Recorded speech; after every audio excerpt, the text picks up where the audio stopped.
నమస్కారం జయమ్మా. అయ్యో, మీరు మాకు నమస్కారం పెట్టడం ఏంటి? మేమే మీకు పెట్టాలి. ఇప్పుడు లారీ ఓనరు కదా. అయ్యో, ఏంటి అట్ట చూస్తారు? దీన్ని డబ్బు.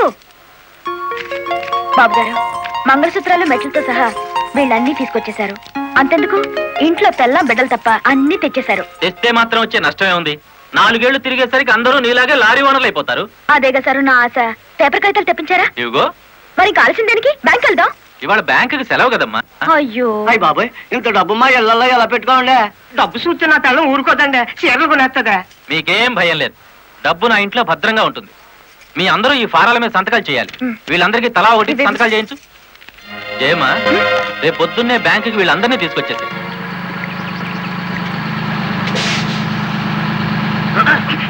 గురు, బండి సడన్ గా ఆగిందేంటి గురు? Radiator heat ఎక్కినట్టుందిరా. నీళ్లు దొరుకుతాయేమో చూడు.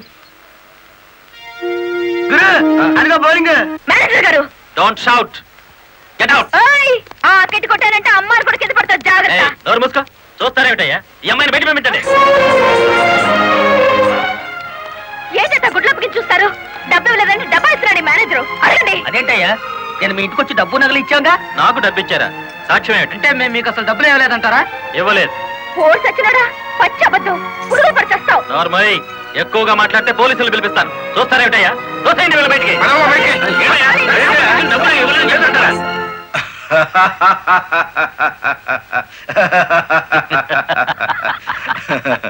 థ్యాంక్ యూ చింత, థ్యాంక్ యూ వెరీ మచ్. నన్ను ఛాలెంజ్ చేసిన లారీ డ్రైవర్ బాలమురళికి బుద్ధి చెప్పడానికి సరైన టైంలో సహాయం చేశావు. ఏంటి చేసినాడు? ఒక్కొక్కడు 30 ఏసేలు 40 ఏసేలు దోసేసుకుపోతే కంపెనీ ఏంటవుతుంది? వెలిగిపోతుందయ్యా. బోనస్ అడిగితే పిఎఫ్ ఇచ్చాం, జీతాలు పెంచమంటే గ్రాట్యుయిటీ ఇచ్చాం. పర్మనెంట్ వర్కర్స్ ని పర్మనెంట్ గా వదిలించుకున్నాం. ఎందుకయ్యా కొడతావు? నువ్వు చేసిన పనికి నిన్ను నరికి పోగులేయాలి.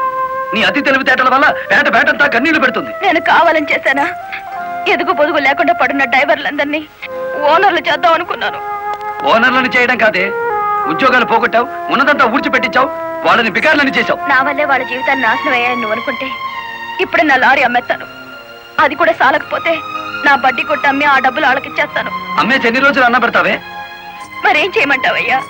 నువ్వు వచ్చేసరికి వాళ్ళందరినీ లారీ ఓనర్లు చేసేస్తే నువ్వు సంతోషిస్తావు అనుకున్నాను, కానీ ఆ మొదలష్టపు బ్యాంకు మేనేజరు ఇంత మోసం చేస్తాడు అనుకున్నానా? What nonsense are you talking?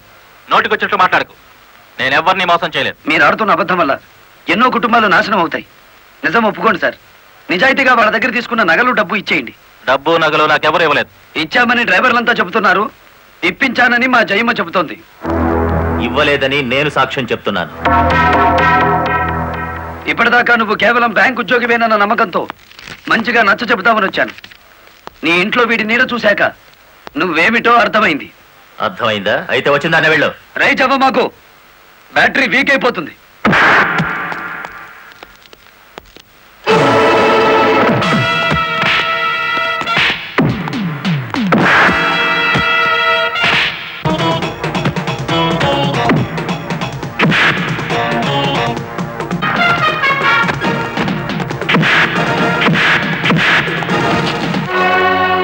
డ్రైవర్ల నగలు డబ్బు ఎక్కడ దాచావు?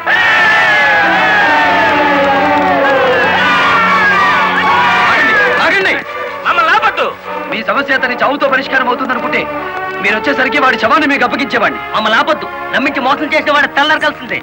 అలా కాదు. అలా జరిగితే ఇప్పుడు జరిగిన నష్టం కంటే జరగబోయే నష్టం ఎక్కువ. ఇది మీరు తెలుసుకోవాల్సిన విషయం కాదు. మిమ్మల్ని నమ్మించి నట్టేట ముంచి నా బ్యాంక్ మేనేజర్ కోర్టుకు లాగి అక్కడ బుద్ధి చెబుదాం. రంగనాయకులు గారు, రంగనాయకులు గారు, సార్ సార్, రంగనాయకులు గారు. నువ్వు చెప్పేదేటి, మీ వినేదేటి? ఆ బాలమురళి నిన్ను ఆ సీను గాని తన్నిన చోట దాన్ని కూడా తన్నేసినాడు, అంతేనా? అవును సార్. రంగనాయకులు గారు, ఈ ఒత్తిడి నేను తట్టుకోలేను. ఆ డబ్బు నగలు ఇచ్చేయండి, తీసుకెళ్లి వాళ్ళకి ఇచ్చేస్తాను. ఏం నగలు, ఏం డబ్బులు? అదేమిటి సార్, డ్రైవర్లు నాకు ఇచ్చిన నగలు డబ్బు మీకు ఇచ్చానుగా. నాకెప్పుడు ఇచ్చావు? నా డ్రామా నా మీదకి తిప్పికొట్టి నాకు అన్యాయం చేయొద్దు సార్. నాకు అన్యాయం చేయొద్దు సార్. పిచ్చి పిచ్చిగా ఉందా? ఇలాంటి విషయాల్లోకి నేను లాగొద్దు. ఇంత నమ్మక ద్రోహం చేస్తారా? మీలాంటి వాళ్ళ కాళ్ళు పట్టుకోవడం కంటే ఆ బాలమురళి చేతులు పట్టుకోవడం నయం. పట్టుకొని ఏం చేస్తా? మీ రంగు బయట పెట్టి మీ ఇద్దరు కటకటాలు లెక్క పెట్టి చేస్తాను రా.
ఏంటిరా ఆ బ్యాంక్ మేనేజర్ శవాన్ని పాతి పెడుతుంటే ఎవరైనా చూసారా?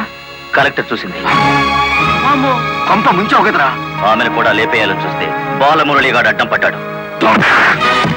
That's not my mistake. Okay, matar అంటే మాంసం పకోడీ అనుకున్న వేటి కరకరణలు మింగేసేయటానికి. ఇడియట్. డెఫినెట్ గా బాలమురళి నిన్ను వెతుక్కుంటే ఇక్కడికి వస్తాడరా.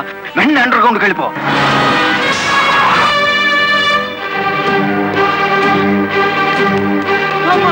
వచ్చేసినాడు కదేటి లగెత్తు.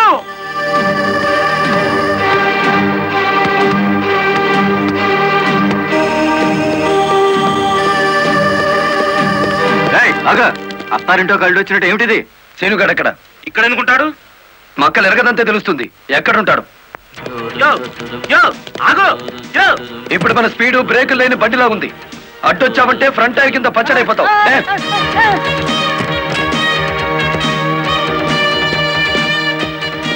యో ఆగు. ఇదాని బెడ్. అమ్మో అమ్మో. చెప్పు, శీనుగాడు ఎక్కడున్నాడో చెప్తావా? తల తీసుకెళ్ళిపోమంటావా? చంపదు, చెప్తా. 5 నిమిషాల క్రితం ఇక్కడికి వచ్చి పారిపోయాడు. సూర్యోదయం నుంచి సూర్యాస్తమయం వరకు దేశమంతా తిరిగేది లారీ డ్రైవర్లే. మేం తలుచుకుంటే అండర్ గ్రౌండ్ లోనే కాదు, ఆకాశంలో ఉన్న శీనుగాడిని పట్టుకుంటాం, చట్టానికి అప్పచెబుతాం.